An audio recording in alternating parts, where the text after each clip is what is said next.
Bismillahirrahmanirrahim. Alhamdulillahirabbil alamin wa bihi nasta'in. Wassalatu wassalamu ala nabiyyil mustafa Muhammadin sallallahu alaihi wasallam wa ala alihi wa sahbihi wa man Assalamualaikum warahmatullahi wabarakatuh.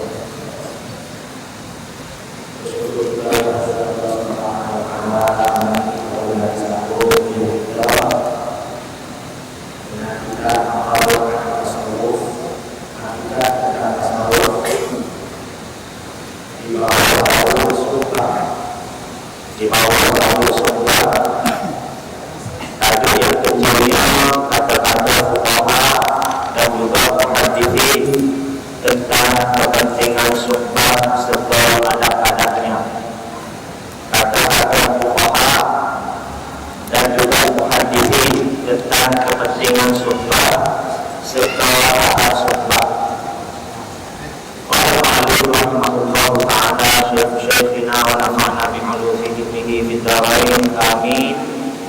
Aqwal fuqaha wal muhadditsin fi ahammiyati suhbah wa adabiha. Qala Syekh Ibnu Hajar Al-Haythami rahimahullahu ta'ala, Syekhul Faqih Al-Muhaddits.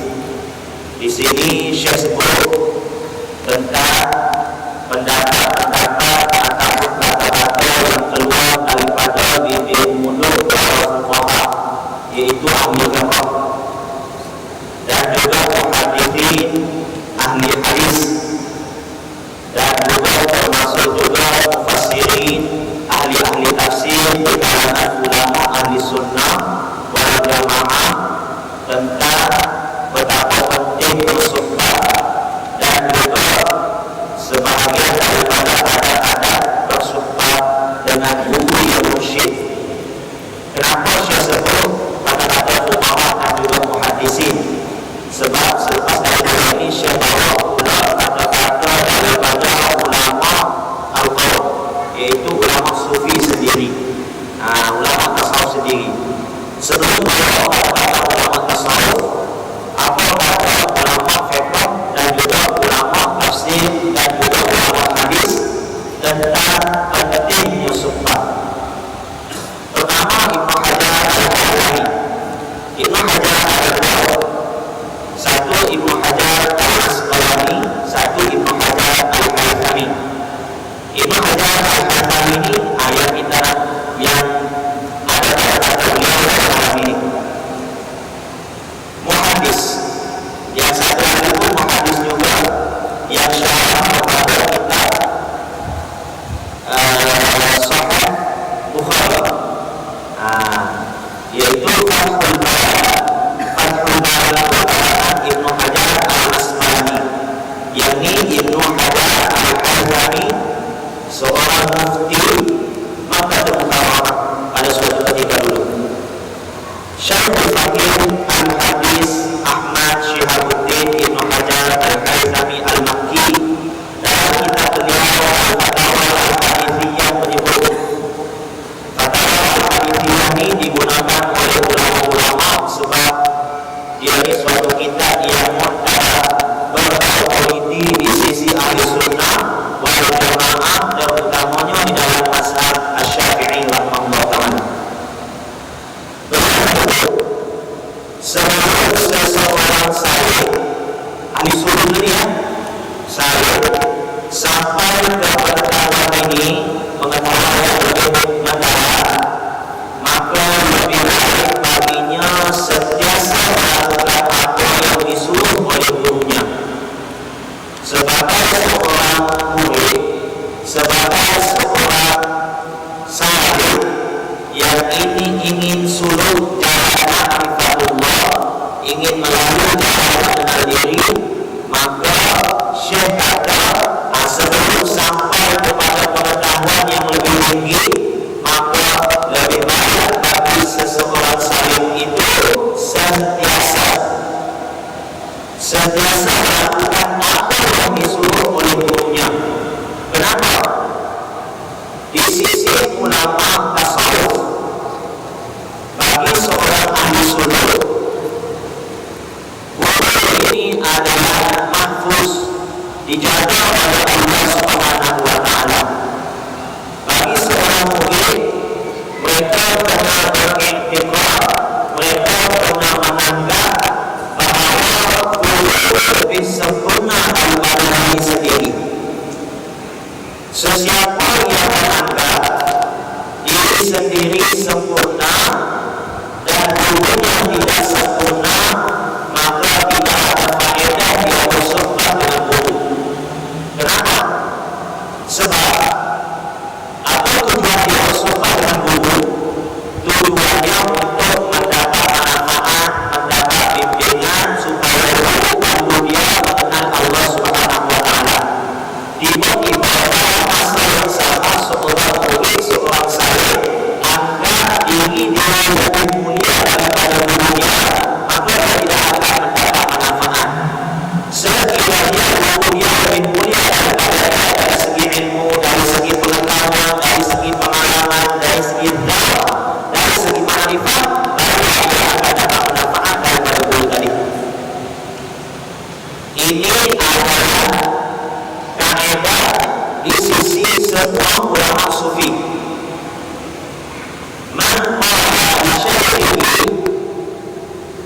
limada lahu, sesiapa yang berkata kepada wudhunya, kenapa begitu, kenapa begitu, kata ulama tasawuf, dia tidak akan berjaya selamanya. Kenapa? Ulama tasawuf bukan ambil dalil dengan berhujah daripada diri sendiri, dan ambil bersumberkan Al-Quran. Ilmu ma'rifah, ilmu hakikat, ilmu laduni diberikan oleh Allah Subhanahu wa Ta'ala kepada manusia yang terpilih. Kemudian sekiranya kita ingin mempelajari ilmu tersebut, maka wajib kita menyerahkan diri, menyandarkan diri kepada Allah secara mutlak. Seperti mana kisah yang kita dengar, yaitu Nabi Khidir bersama Nabi Musa alaihi wassalam. Apa yang berlaku? Nabi Musa tidak sepatutnya bertanya kepada Nabi Khidir. Akan tetapi Masya Allah, karena mana yang dia syaitan biadu, apa yang dikatakan Allah tetap juga berlaku. Ada yang tanya, apa yang tidak dikatakan Allah tidak akan berlaku.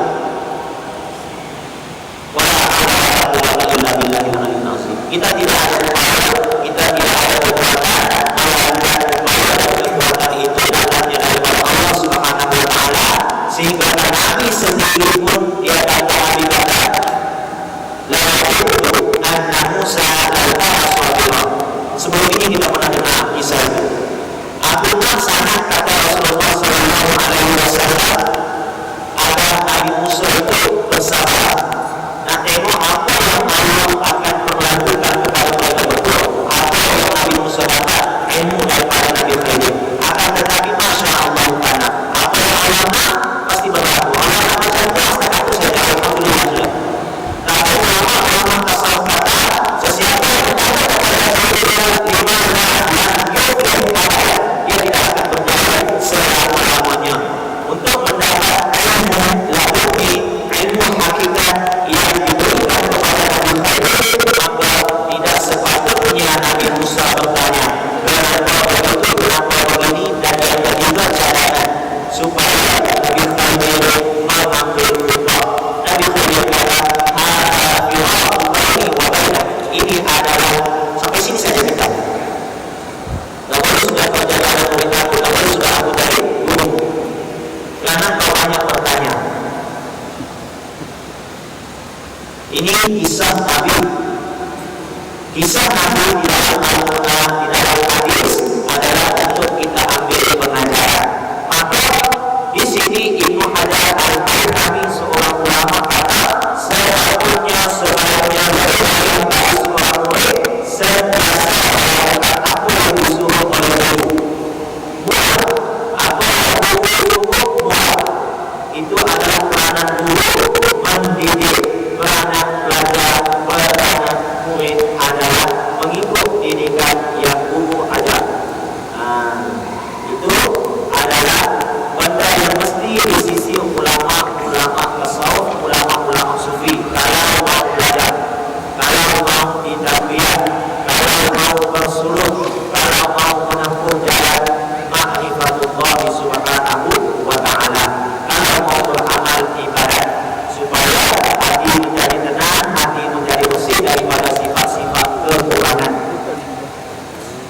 yaitu buku yang menghimpunkan di antara syariat dan juga hakikat. Kepada guru mana yang kita kena taat 100%, guru yang mendidik kita, yang menghimpunkan di antara dua ilmu syariat pun tiada, ilmu hakikat pun tiada. Barulah kita kena taat kepada guru ini. Kecuali urusan keduniaan, kita nak pergi beli sayur, saya tanya guru, saya apa yang perlu kita beli untuk masak. Itu urusan dunia. Antum a'lamu bi umuri dunia, kata Nabi sallallahu alaihi wasallam kepada para sahabat. Kamu harus tahu tentang urusan dunia kamu. Bila dunia ini, bila salah seorang sahabat bertanya tentang pokok kurma yang kurang hasil buahnya apabila tidak dikasih rumah benihnya. Kemudian sahabat tanya Nabi, bolehkah kami kasih rumah dia? Sebab kalau kami kasih rumah dia banyak buahnya, sawit kan? Nabi kata, antum a'lamu bi umuri dunyakum, kamu lebih mengetahui tentang urusan dunia. Urusan dia mesti taat pada guru tadi adalah urusan akhirat. Urusan agama, urusan hati, urusan nurani, perlu taat kepada guru. Macam mana taatnya? Seumpama doktor dengan pesakit. Sejauh mana kita taat kepada doktor untuk mengobati penyakit kita, maka sejauh itulah juga kita kena serahkan diri kita, seluruh jiwa raga kita kepada guru supaya bagi penawar supaya hati kita sembuh. Kalau kita pergi jumpa dengan doktor, ada penyakit kencing manis, doktor kata tak boleh kira nak potong langsung sanggup kita. Dengan guru juga, kalau guru kata apa ini, kenapa begini, apakah itu adalah hal terbaik untuk kita. Satu contoh, Imam Ash-Sha'rabi, dia pergi jumpa dengan guru dia. Bila dia pergi jumpa dengan guru dia, pertama kali nak belajar tentang ilmu ma'rifah. Dia datang jumpa guru dia, kemudian duduk dalam majlis, kemudian habis majlis dia minta untuk menjadi anak murid. Lepas tu guru dia cakap apa? Sebelum kau baca anak murid aku, engkau semua ada di dalam. Terkejut dia. Rupanya Imam Ash-Sha'rabi ini terlalu sayang pada kitab-kitab dia. Dia punya kitab-kitab dia yang menjadi sumber rujukan di dalam agama. Dia terlalu sayang, terlalu cinta pada kitab, melebihi benda-benda yang lain. Dan dia sangat belajar tentang ilmu hakikat dengan gurunya itu, maka dia sanggup jual kitab dia sama sekali, dia jual sebab guru dia suruh jual. Kau buat segala hal yang ada di dalam dada itu. Dia tahu dah buku banyak kitab rupanya. Bila datangnya buku dia kepada seorang guru dia bawa terus dia kumpulkan catatannya. Terus dia kumpul semua kitab dia, kemudian dia jual. Lepas tu duit dari kepada orang guru dia. Ingatkan guru dia, ini Syekh kata aku jual semua kitab-kitab aku. Kenapa Syekh suruh begitu? Ingin menghancurkan nafsu. Kadang-kadang nafsu manusia buku-buku agama, kadang-kadang nafsu manusia kumpul makanan, kadang-kadang nafsu manusia kumpul benda-benda cantik, kadang-kadang berubah bentuk agama, kadang-kadang berubah bentuk jauh sikit daripada agama. Jadi Syekh suruh buat, dia pun bawa kitab dia kepada Syekh, maka bila akan bawa duit dia kepada Syekh, bila sampai kepada Syekh, kata Syekh ini duit. Syekh kata bukan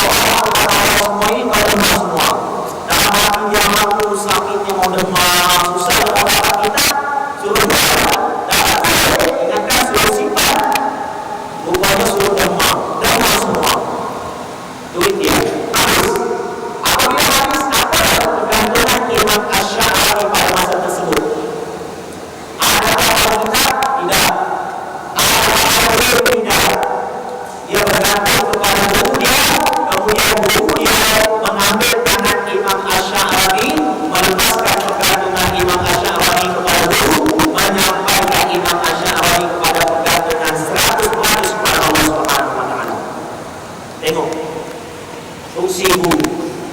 Sebab itu Imam Ibnu Hajar kata untuk guru tarbiyah tentang taat 100%, seumpama ulama-ulama kata seumpama pesakit begitu waktu serah pada waktu bagi waktu jenis kita makan pelan seperti dulu. Dan yang penting sehat. Musim kita bagi yang penting kita sehat, hati kita bersih. Kita semua begini buat. Kenapa?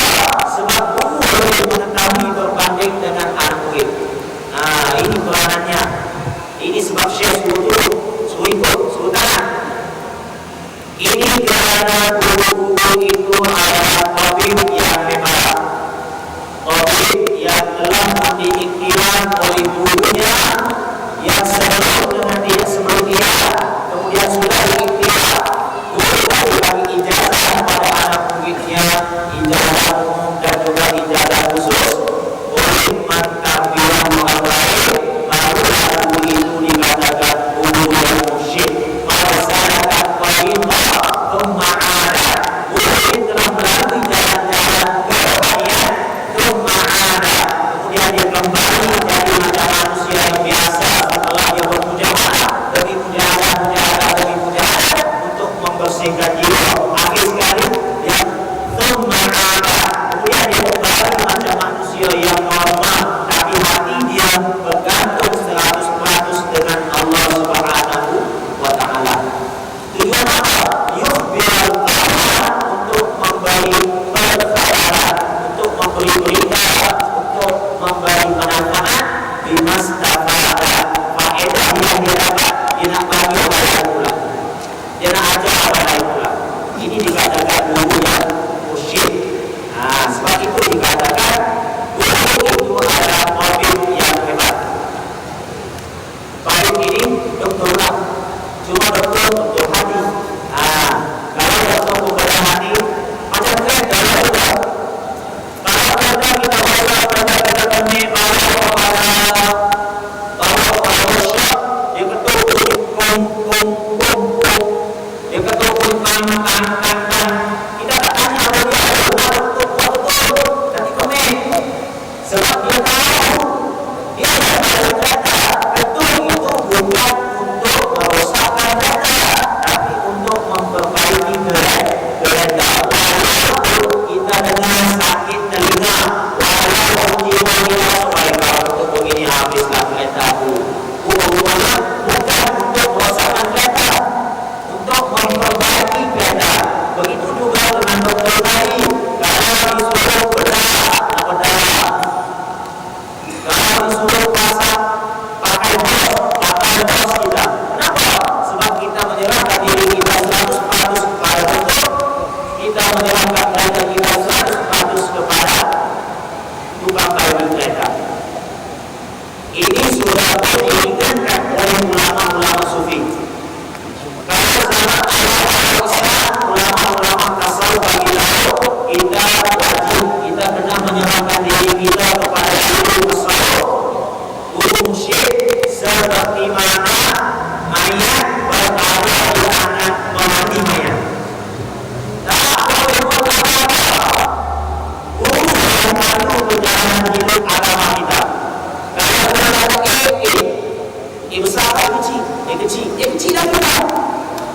Kalau dia kata bibi, dia besar tak. Maknanya atas lilin bi'ah. Kita kena pasrah kepada guru 100%, baru kita mendapat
amal yang paling tahu kita lagi. Abu Jahal yang tahu bukan orang beriman, bukan orang Islam. Abu Bakar tanya Abu Jahal, siapa yang paling tahu? Kamu Muhammad. Aku percaya dulu. Sebab itu Abu Bakar digelar sebagai As-Siddiq, membenarkan. Maknanya apa-apa yang sudah belajar di dalam tasawuf, apa yang disyaratkan oleh guru, apa yang disyaratkan oleh syekh, wabil syekh, kita kena menerima. Kalau dulu para mayat yang berada di tangan pemandi tak boleh buat apa. Sekarang ini umat akhir zaman iman yang lemah, maka ulama turunkan sikit. Dulu sekarang sudah turun level yang berapa? Karena iman lemah, tak mampu nak jadi mayat di tangan pemandi, jadi pesakit di tangan dokter pun sudah cukup. Pesakit, dia sakit, dokter bagi ubat. Kadang-kadang dokter bagi ini supaya makan 3 hari 1 hari. Tapi kadang-kadang dia jadi sikit, dia makan 1 hari saja 1 hari. Yang tu lebih sedikit 2 hari, 5 saja. Okay? Sebab apa? Sebab iman lemah. Tapi kalau buat yang begitu, ulama kata itu sudah yang terbaik. Jadi sebagai pesakit di tangan dokter. Ada kita sebagai pesakit, dokter mau padahal kita punya ketubuhan di dalam. Dokter mau berat inci, kita katakan dokter 1,5 inci saja. Ada kita cara begitu? Tidak ada. Tapi kenapa kalau kita bicara begitu? Kalau guru bagi amalan 300, Ustaz, boleh tak 21. Kita kurang. Kenapa dengan dokter kita tak minta kurang? Dokter cakap kaki ni kita potong sudah ni kecil manis. Kalau potong di sini dia melebar. Kalau potong di sini mungkin dalam 15 tahun pun tak melebar lagi, 20 tahun pun boleh tahan lagi. Kita kata sinilah. Kalau share tadi zikir 1,000, kita kata pada share bolehkah 500?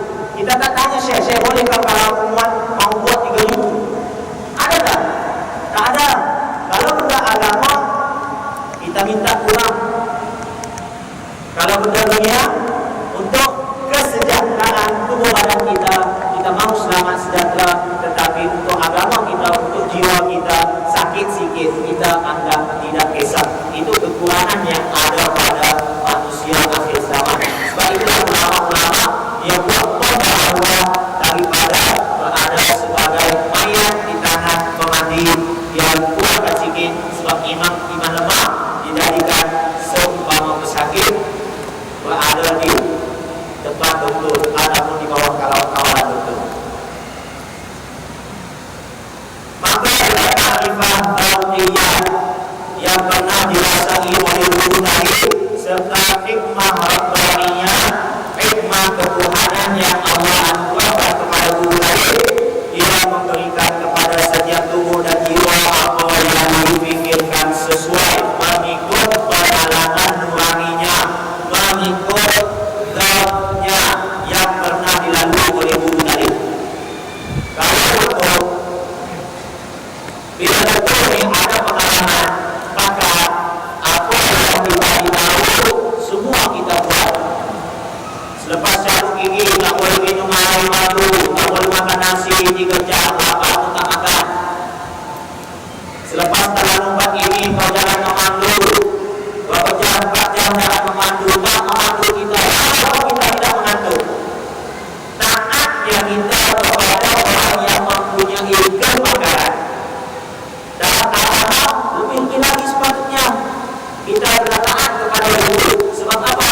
Sebab guru mempunyai pengalaman rohani, guru mempunyai zahirah, guru mempunyai firasat, dan guru mendapat bimbingan daripada Allah Subhanahu wa taala.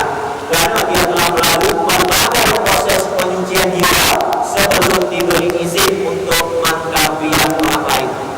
Maknanya banyak perjalanan yang dilalui oleh guru tadi. Tujuannya untuk menyembuhkannya serta baik untuk menjadi santapannya. Apa-apa yang diberi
diri daripada golongan Nabi. Minan Nabiyyin, yang empat lagi semua golongan biasa. Wasiddiqin, golongan yang jujur, 100% jujur. Wasyuhada, golongan mati syahid. Wassalihin, golongan soleh.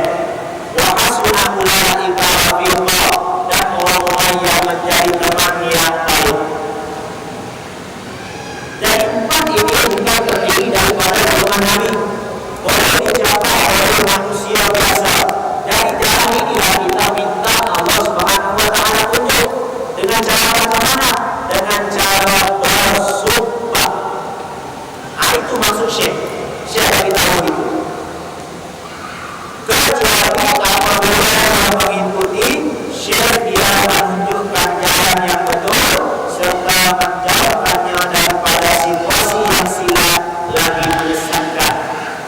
Kalau kita silap, Syekh kasih petunjuk. Kalau kita sesat, Syekh kasih jalan supaya kita kembali kepada jalan hidayah.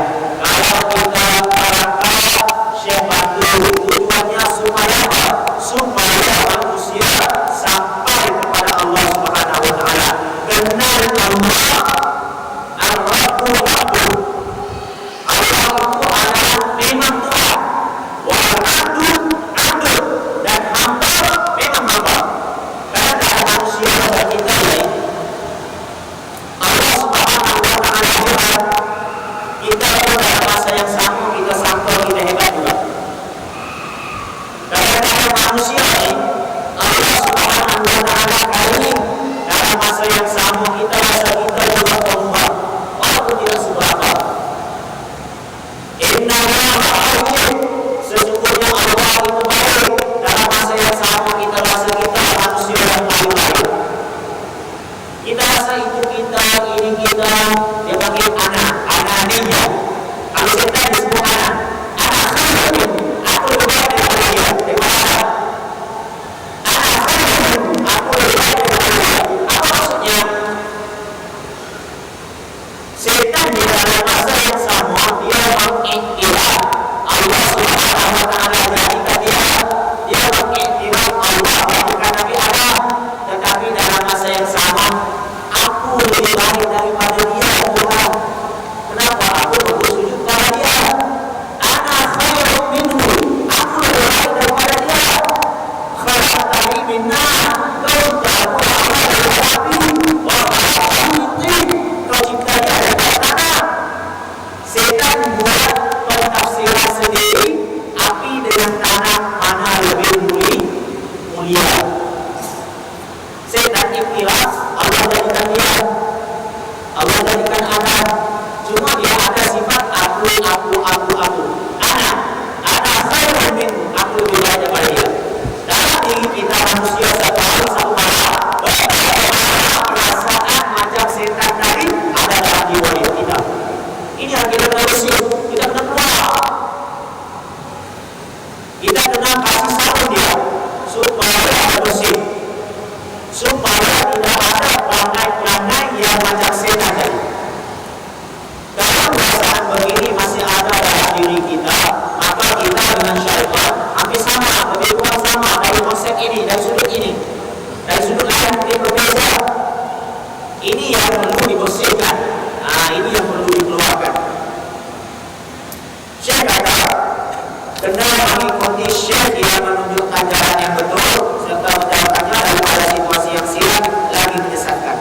Perkara sedemikian karena kekuatan telah menyebelahi makhluk.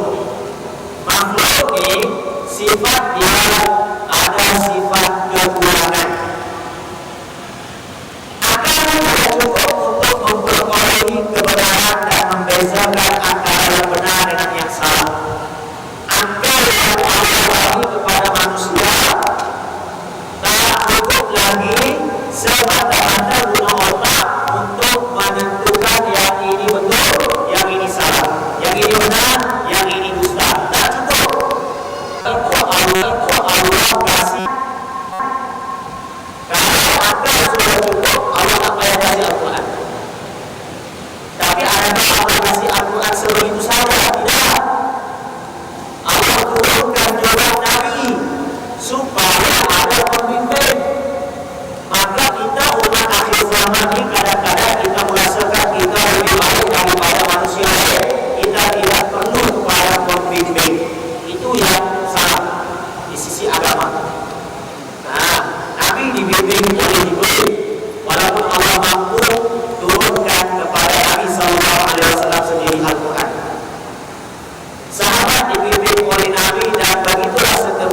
dua hadis, termasuk juga belajar fiqh dan tasawuf sendiri. Ada rangkaian-rangkaian guru dan juga anak muridnya.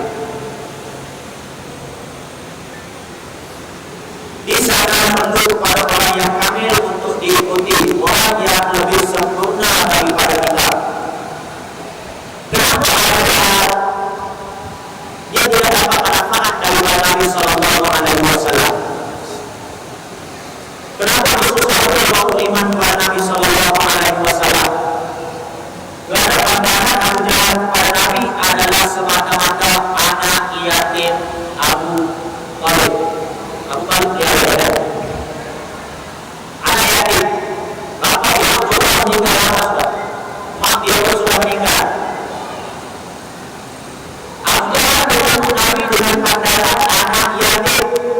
Kenapa Abu Jahal bersama sahabat-sahabat lain boleh beriman kepada Nabi? Mereka tengok Nabi ini sebagai utusan Allah, walaupun mereka tahu bahawa Nabi ini adalah anak yatim. Kenapa orang kadang-kadang tidak mendapat manfaat daripada guru? Kerana kita memandang guru ini sama dengan aku saja. Kenapa orang kadang-kadang dapat manfaat daripada guru? Kerana dia tahu guru ini lebih baik daripada dia. Guru ini telah belajar sebelum dia belajar. Sekarang ini masa yang mulia untuk mendapat manfaat daripada guru. Nampak? Kadang-kadang ada orang menganggap sama dia dengan imam. Kalau sama, maknanya duduk sama-sama. Kalau yang ini di depan, maknanya sudah tidak sama. Ini imam, ini makmum. Imam ada peranan dia, makmum ada peranan dia. Sebab itu kita tidak perlu mendahului imam lebih daripada 3 rukun. Mendahului imam daripada lebih daripada 3 rukun. Maka bayang imam belum rukun lagi kita rukun. Imam belum intidah kita intidah. Imam sudah sujud kita bangkit daripada sujud sudah. Batal sembahyang kita. Berimam apa dulu? Tujuan imam adalah untuk diikuti. Sekarang ini siapa bersiapa? Walaupun imam di depan. Nah ini kaedahnya. Kalau imam dia tetap imam, kalau makmum dia tetap makmum. Okey. Sambungan sikit lagi. Di sana perlu orang yang kamil untuk diikuti oleh orang yang tidak sempurna, sehingga agar orang yang tidak sempurna menjadi kuat dengan cahaya akal orang yang kamil. Manusia Allah bagi kelebihannya berbeza-beza. Ada dilantik sebagai nabi, di kalangan nabi pun ada yang berbeza-beza. Ada ulul azmi, di kalangan ulul azmi yang 5 Nabi Muhammad dan Nabi yang terakhir. Manusia berbeda juga. Ada Allah lebihkan otak, ada Allah lebihkan amalan, ada Allah lebihkan ilmu beserta amalan, ada Allah lebihkan macam-macam lagi. Sebab apa? Sebab begitulah Allah ciptakan manusia. Ada lebih, ada kurang untuk diambil manfaat. Yang kurang ambil manfaat daripada yang lebih. Yang lebih bahagian ini, yang kurang bahagian lain. Dia ambil manfaat daripada bahagian lain. Kalau semua sama, kehidupan di dunia ini akan tergedala. Bukan sunnatullah sudah. Kemudian itu dia akan sampai ke tingkat kebahagiaan serta tangga kesempurnaan. Dengan cara macam mana? Dengan cara mengikuti golongan-golongan mereka yang disebut siratal ladzina an'amta 'alaihim, jalan orang yang telah engkau beri nikmat kepada mereka. Siapa? Golongan-golongan yang lebih dahulu merasai kelazatan ma'rifatullah kepada Allah Subhanahu wa taala. Jadi ini ulama-ulama sebut untuk menggambarkan kepada kita bahawa sumpah terlalu penting dan dalil-dalilnya daripada ayat Al-Quran, dan ramai sangat ulama-ulama yang menyatakan bahawa penting sangat sumpah. Jadi berhenti di situ untuk malam ini. Masa sikit lagi ada 5 minit, bolehlah kalau ada soalan dan tanya apa-apa. Dan insyaAllah atas permintaan selepas ini, bagi yang mohon bagi yang berminat, lepas ini kita ada perjumpaan di bawah sana, mungkin bilik diraja, untuk kita bagi penerangan sedikit sebanyak tentang wirid-wirid ataupun zikir-zikir yang boleh kita jadikan amalan seharian yang sanadnya bersambung daripada ulama-ulama sampai kepada Rasulullah Sallallahu Alaihi Wasallam. Jadi bagi yang mau boleh ikut lebih kurang 1 jam begitu ataupun kurang sikit, kita tengok pada kesesuaian.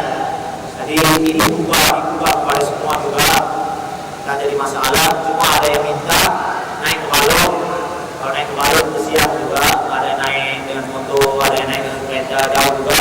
Jadi saya minta izin dengan pengurusi masjid untuk menggunakan bilik di bawah. Kalau kita perlu, kita guna di bawah.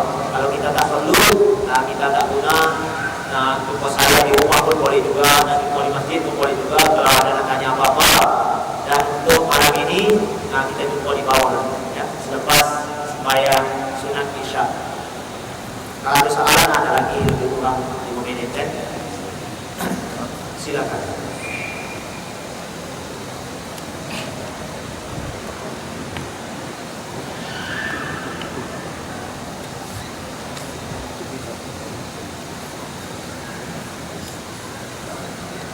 Ada soalan? Kalau tak ada, kita baca doa untuk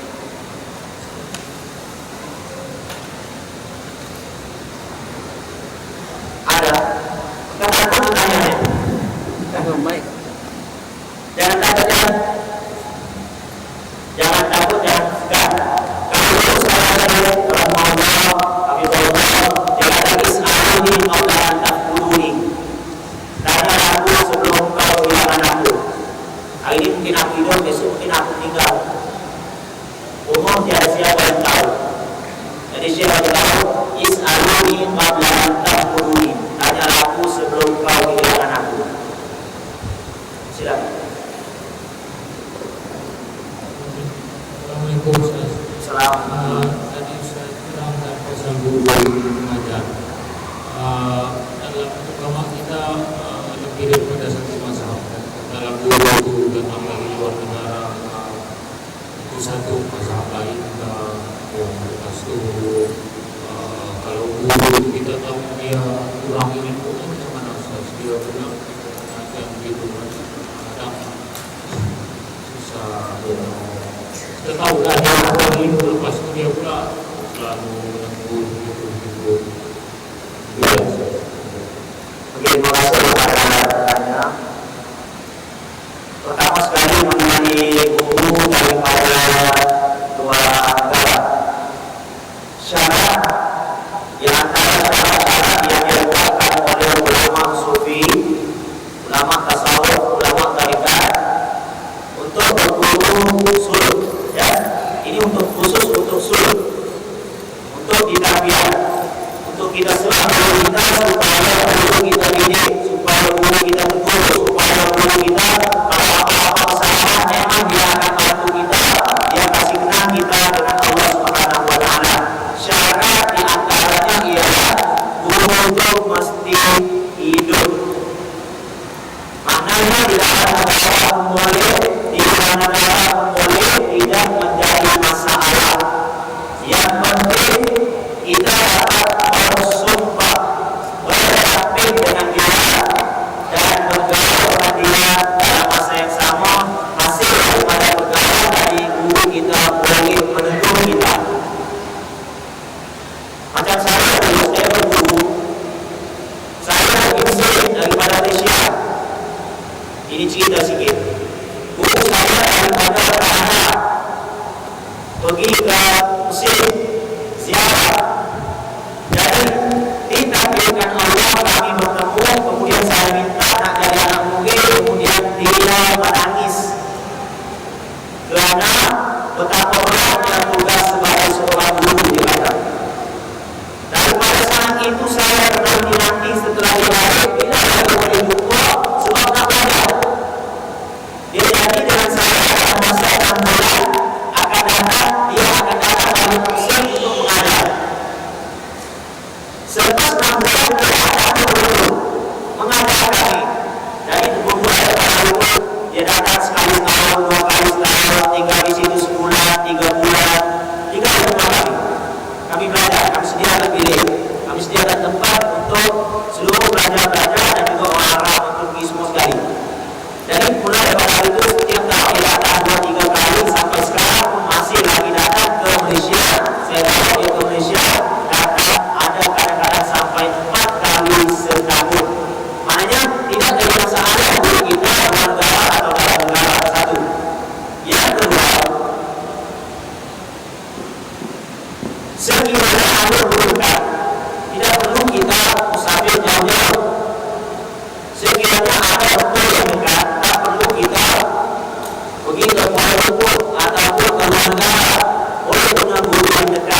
Clear? Maknanya guru dekat kepada kita dari masalah. Yang kedua, tentang mazhab berbeza. Dalam suruh mazhab Hanafi, mazhab Maliki, mazhab Hambali, mazhab Syafi'i, dari segi agama tentang perkara-perkara asas, perkara-perkara pokok, ulama-ulama mazhab tidak berselisih. Yang berselisih adalah tentang cabang-cabang saja. Bila perkara cabang kita berselisih, ulama-ulama yang tidak berkelahi, ulama-ulama yang muhtabar, dia saling menghormati pendapat di antara satu sama lain. Contohnya macam Imam Syafi'i, dia membaca kunut, Imam Hanafi tidak baca kunut. Maknanya dari segi hukum lain, dari segi istinbat nas lain, walaupun dua-duanya mujtahid mutlak, boleh mengeluarkan ijtihad secara bebas, masing-masing ada hak untuk berijtihad, tetapi mereka tidak berselisih. Kenapa? Imam Syafi'i bagi juga pendapat aku adalah pendapat yang betul. Sekiranya ada pendapat orang lain yang bertepatan dengan hadis Nabi SAW yang menyalahi pendapat aku, maka sekiranya dalil maka itulah pendapat aku. Kata Imam Syafi'i, tidak ada masalah tentang perkara cabang. Dan Imam Syafi'i juga bila supaya dihubung Imam Hanafi, dia hormat di antara satu sama lain, dia hormat kepada Imam Hanafi yang berada di dalam hukum, dia sebagai subuh tidak baca kunut. Kalau kita memang tak baca kunut, imam ini jauh kali. Terus bukan? Ulama-ulama tidak jadi masalah. Saya Syafi'i, guru saya Hanafi. Banyak musyrik-musyrik yang berbeza dengan gurunya dari segi mazhab, tetapi dari segi suluk, untuk suluk tidak menjadi masalah. Yang ketiga lagi apa dia? Guru yang kurang ilmunya. Kata saya kepada Imam Junaid, Imam Junaid kata bahwa jalan kaki ini muqayyad bil kitab was sunnah. Jalan kaki ini, jalan tasawuf kaki ini adalah diikat oleh Alkitab, Al-Quran was sunnah dan sunnah Rasulullah SAW. Maknanya sekiranya guru itu tidak, ini sambungan kata-kata Imam Junaid, sekiranya seseorang itu tidak menghafaz Al-Quran, tidak menjaga Al-Quran, maka dia bukan mengikuti jalan kami. Sekiranya dia tidak menulis as-sunnah, mahir tentang as-sunnah Nabi SAW tentang hadis, maka jangan kamu ikut. Kenapa? Kualiti untuk menyelesaikan itu terlalu tinggi. Maknanya kita sebagai orang Islam, bila nak ambil seseorang sebagai guru, kena tengok dulu kredibiliti dia dari segi agamanya. Maknanya agamanya boleh diterima ataupun tidak. Kata Syekh lama sekali, kena tengok agamanya. Dia ini jadi seorang yang ikut Quran kah, ikut sunnah kah, ataupun ikut hawa nafsu. Kalau ikut Quran, ikut sunnah, itu orang yang bersungguh-sungguh berjalan mengejar Allah Subhanahu wa Ta'ala. Kalau ada jenis ikut nafsu, maka jauhlah dirimu jauh-jauh daripada mereka. Satu. Yang kedua, Syekh kata, tengok orang itu sama ada yang terdiri daripada ahli zikir ataupun ahli ghaflah. Sekiranya dia ahli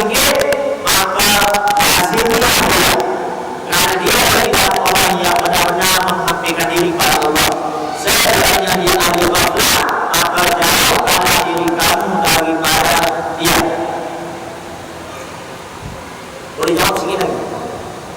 Yang seterusnya, Syekh bagi tahu. Pertama sekali kamu pernah tengok dia atau teguh kepada Quran dengan Sunnah atau tidak. Yang kedua, tengok siapa gurunya dengan siapa yang belajar. Kalau kamu yang betul, insya Allah dia juga betul. Kalau gurunya ini membawa Al-Quran dan Sunnah, dia belajar dengan guru tersebut atau dia juga bawa Al-Quran dan Sunnah. Maknanya insya Allah dia betul, sebab dia ada guru. Tabi'in ada guru, tabi'in ada guru. Kalau guru dan guru, aku gurunya. Maka, lepas itu yang kedua, ulama pasal kata, kamu tengok dia punya pengikut. Sekiranya pengikut dia kalangan orang yang bertakwa dan sebelum ikut dia kurang bagus, bila berkaitan dia dan dia bagus, itu adalah ciri-ciri dia membawa ajaran yang betul. Tengok dia punya pengikut, pelangainya macam mana, akhlaknya macam mana. Kalau sudah ikut dia sembahyang, lama-lama ikut dia sudah sembahyang, lama-lama pakaian saja, itu tak boleh ikut. Maknanya dia sudah menyalahi. Tengok anak murid dia sebelum belajar dengan dia, setelah belajar dengan dia, riaknya lebih tinggi, akulnya lebih tinggi, egonya lebih tinggi. Kenapa? Aku dah ada kesan untuk ada. Nah, tengok ego sudah dari kamu tengok anak muridnya, perjalanan hidupnya jauh dari agama, kemungkinan dia bawa itu ajaran yang tidak betul. Dia menjadi penyumbang kepada anak muridnya menjauhi daripada agama. Walaupun ajaran dia betul, tetapi perlakuan anak muridnya dia tidak teguh, dia juga menyumbang kepada perlakuan yang tidak elok. Maka jangan kamu ikut dia. Ini banyak sudah saya beritahu di antara tanda-tanda ulama yang boleh kita ikut untuk surut kepada Allah Subhanahu wa taala. Dengan ulama-ulama ada juga, tetapi ulama murabi mursyid tak bagi kita ikut. Sebab tidak ada ciri-ciri.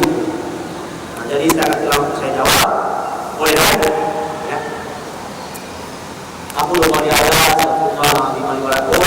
Assalamualaikum warahmatullahi wabarakatuh. A'udzubillahi minasyaitonir rajim. Bismillahirrahmanirrahim. Alhamdulillahirabbil alamin wassalatu wassalamu ala asyrofil anbiya'i wal mursalin wa ala alihi wa sahbihi ajma'in. Subhanaka la ilma lana illa ma 'allamtana innaka antal alimul hakim. Wa la haula wa la quwwata illa billahil 'aliyyil 'azim. Allahumma rabbana zalamna anfusana wa in lam taghfir lana wa tarhamna lanakunanna minal khasirin.